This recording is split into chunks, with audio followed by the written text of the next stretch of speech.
Good morning. It's Friday morning, March 27th, about coming up on 6:30 in the morning. I apologize. I haven't done an update in a little while. I posted a bunch of listings up on the previous Sunday, but I've had a pretty bad cold, so I haven't been in the best of voice. This is an improvement over the past several days. But I wanted to give you an update because I do have auctions ending on Sunday evening. You can see here I've got 114 items listed, and things are going a little differently this week. The bulk of that 114, I think 84 of them altogether, are individual lots of those science fiction pulp magazines.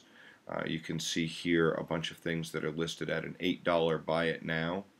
And what that means is rather than running through an auction, I am making those eligible to be purchased for a flat amount. So any of these science fiction magazines are available at $8 a piece. That includes shipping. And so I have actually sold a couple of those, and I'll get to those in a moment. But let's take a look down through here. You can see quite a few lots.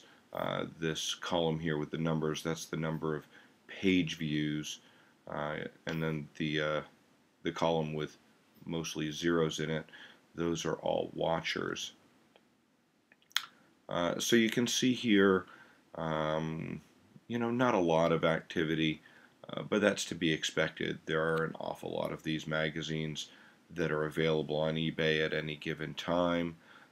You can see here I've got 40 page views on this one, Aliens and Outer Worlds from 1983, but no activity. Nobody's bought it yet. This 1967 Amazing Stories, which features writing by Robert Heinlein and Philip K. Dick. That has a watcher on it. I'm not quite sure that I understand why you would watch it. I would think that you would either decide to buy it or not, but somebody's watching it anyway. And on down through, you can see here's another watcher here on this 1953 Orbit #1.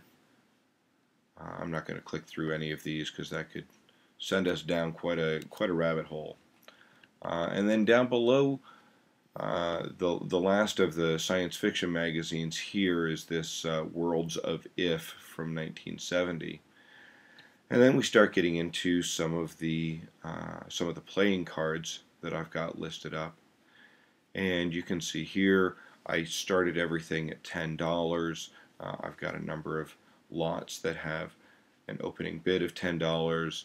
A couple of them, this double deck here, another deck down here, have been raised by 50 cents off of the initial bid. I'm not sure how much value these are each going to have above the $10. I suspect a couple of them might get into the $30 or $40 range, but we'll really just have to wait and see. I think some of the Art Deco stuff has a chance to get some better value. And further on down, you can see here the Hermes scarf. I also started that at $10. That's up to $26. And you may recall I paid $175 for it. And you may wonder why I started it so low. Well, I believe in the auction process, and it's going to end up where it ends up. And even if I lose money on it, well, it's still money coming back out that I have an opportunity to reinvest. The more money you spend on something, the larger the risk, and so this is the biggest risk that I've taken so far. Thus far, it's got 11 watchers out of 61 page views. and there are 3 different bidders who have executed 4 bids. So I have a feeling that that'll perform fairly strongly on the last day. You can see here this one deck of cards has 3 bids on it. It's up to $12.50. I showed you earlier in my last video the Bakelite necklace that has a $10 bid, and there are 4 watchers on it. Scrolling down through, we've got a number of lots here that have some watchers on them. There's not a lot of watchers. I've got three of the children's fashion photographs up right now, only one of which has any watchers and not a lot of page view activity. I have discovered that art tends to be a last day performer. There's simply such a volume on there that people don't really scroll through much beyond items that are ending on a particular day. So without there being any particular star celebrity in the photograph or anything, it's not really pulling in a lot of page views, but it's something to watch what happens on the final day. And I've got these enameled spoons, and down through I had that one compact that had been basically unused, and I've had a couple of questions about it, and it's at $10 right now. I've got 6 watchers on it. I think that's going to perform fairly well. I think at least $40, and perhaps as high as 60 to 70. But right now, the items with a fixed price, those would be the magazines. Those are at $672. If they all sold, I don't expect them all to sell. And then the items that are being listed at auction, there are, if they all sold for their current value, it would be $319.50. Just the ones that have bids on them are at $159.50. And you can see here I've still got 2.5 days left on these auctions. I did mention that I had sold some things. You may recall the deck of Planters Peanuts cards that I sold for $360. Well, when I purchased this this current lot of cards at my most recent auction that I attended, I discovered a stack of jokers and extra cards, and in there were 2 extra cards specifically from that Planters deck. And you can see down here a good look at the 2 cards.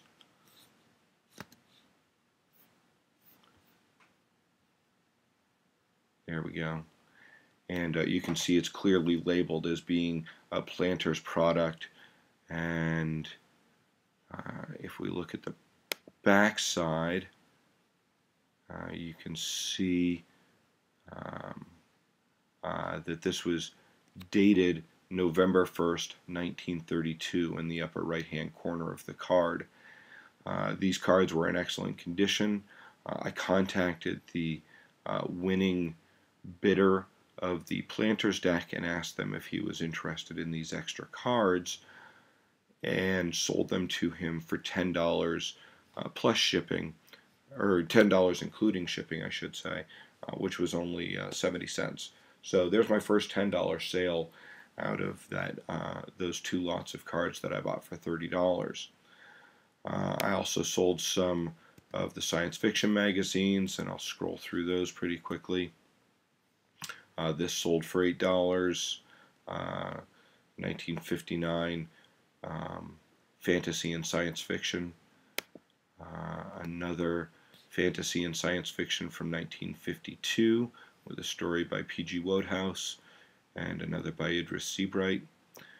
And then lastly, I sold and Amazing Stories from 1965, and that has a great robot cover on it, which I suspect may have helped the sale. So those have been shipped off and should probably arrive at their destination sometime the end of this week, beginning of next week. Um, Additionally, I still have some other items that need to get listed up, hopefully this weekend.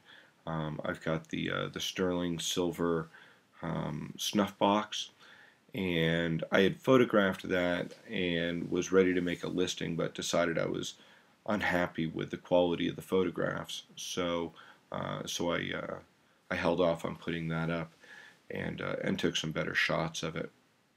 I've also got all of the yachting magazines that need to go up. I've got books that need to go up. I've got postcards. But this whole week is a good illustration of how tedious and slow going it can be to have an awful lot of relatively low value items to put up for sale on eBay. And it's illustrating a point that I've been wanting to bring up, which is my need to sort of level up on the quality and value point of the merchandise that I'm buying. The snuff box and the Hermes scarf are good examples of this, where I'm going to have to, as I go along in this challenge, if I hope to keep up, I'm going to have to start buying more expensive items and hoping for a better payoff. I might have to take a sacrifice on my margin percentages, but if I can buy something for $100 and sell it for $180 and make a $50 profit, that's still a lot easier than buying something or buying a lot of things for $5 each and selling them for $15 a piece, and maybe making a $5 profit on each of those. I've calculated up, and the cost of my science fiction magazines, for example, is approximately 66 cents per magazine. Then I've got the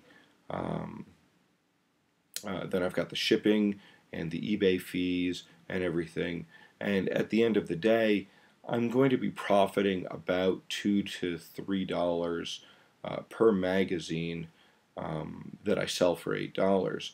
So it's not a huge profit, and it's going to take me a while to sell them. So, word to the wise.